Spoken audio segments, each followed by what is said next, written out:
So I'm like, yep, she's getting scammed. She's getting scammed because that was the number one thing that's how you know you're getting scammed. If they tell you to send them money in another person's name, then persons that you're sending it to is the person you're actually talking to.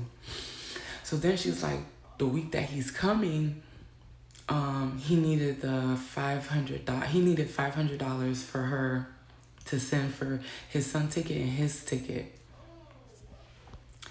So it goes like I think a couple of days, and she hits me up and she's asking me how I'm doing, how the kids are doing, and everything like that. I'm like, good. So I said, so your husband's here now? She was like, no, girl, listen to what happened. And oh yeah, I'll get back to that. So when she tells me, she's like, well, when he went to the embassy to get his passport and everything like that, this one guy ended up saying that he needed money, and then ended up scamming him out of the whole $500. And he basically had a whole meltdown in front of the embassy, and he don't know what he's gonna do because, you know, the people that's watching his son, they're saying that they can't watch his son no more, so he needs to really get, you know, up out of the States, and telling her all this stuff.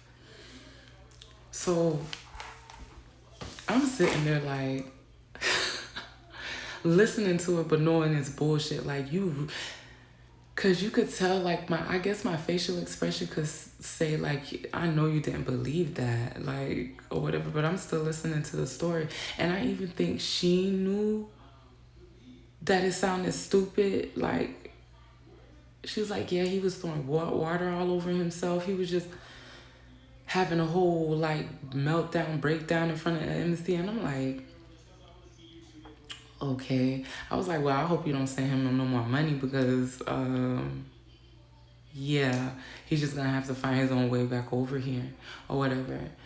And so the next time I talk to her, how about this lady sends him another $500 for him to get over here and come up with the same exact story?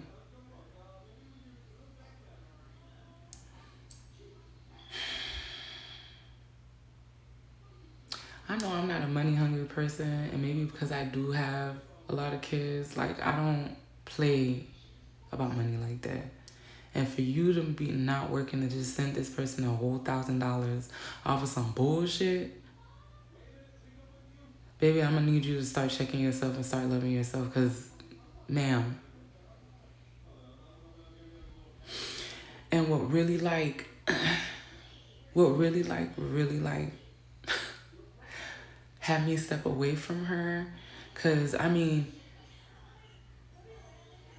like I said in the beginning, I thought her intentions was like authentic, and like she was really trying to help me out. But like a couple of times when I would go on dates and stuff like that before I met Devon, she would offer to watch the children. So I was like, well, okay, you know, because my son, like, like I said, he never comes out of his room. And the kids will be in the room, but sometimes, like, after a while, when they knew, like, unless they broke something or whatever, they would be able to roam around the house freely or whatever, just as long as they didn't break nothing, touch nothing, or nothing like that. So they ended up, like, just start doing that after a while. And so when I started taking, she was like, she'll watch the kids while I'm going on dates. Because in the beginning, like, I used to go on a dates like every other weekend or something like that. So she was like, she'll watch the kids. And then I think, then she kept offering for her, she kept saying her son wanted to watch my youngest son or whatever. Because I was telling her, like, the tension between my children and how I would thought my oldest son would have been like a real, like, sense of big brother to his little brother or whatever, since he has all sisters. But it was like he still held that resentment towards all four of the kids, and I didn't like that dynamic, especially they're the only two boys. They should be cool with each other, but he just still had resentment towards the last four. So she was saying like how her son was very eager to I guess step into that big brother role for my youngest son. And I'm not trying to say anything, like, I know, like, even I say it about my oldest son, but like I said, I know a lot of people's like, yeah, but everybody say they know, they know. No. I know my oldest son. Like, when I'm right about something, usually I'm like 75, sometimes 85% right about a lot of situations. That's why I go hard the way I go hard for. Like, if I'm still on the fence, I'm not gonna fight. But that's one thing about my oldest son. Like, you could just, yeah.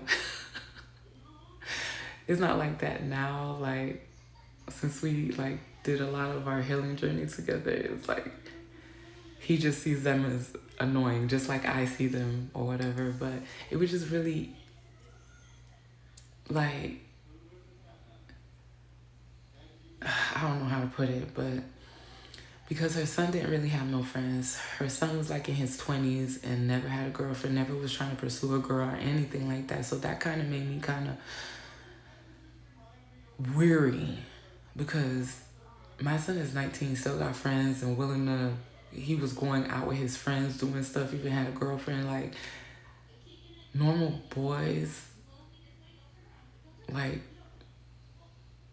not normal, but I don't know how I'm putting it. I'm not trying to, and I know it probably seemed like that, but I felt like it was kind of, but she kept assuring me like her son's not like that, you know, like, or whatever. Because one day when I went to go pick them up, she goes to tell me like she had to run to the store real quick and she left all my 4 kids with her son.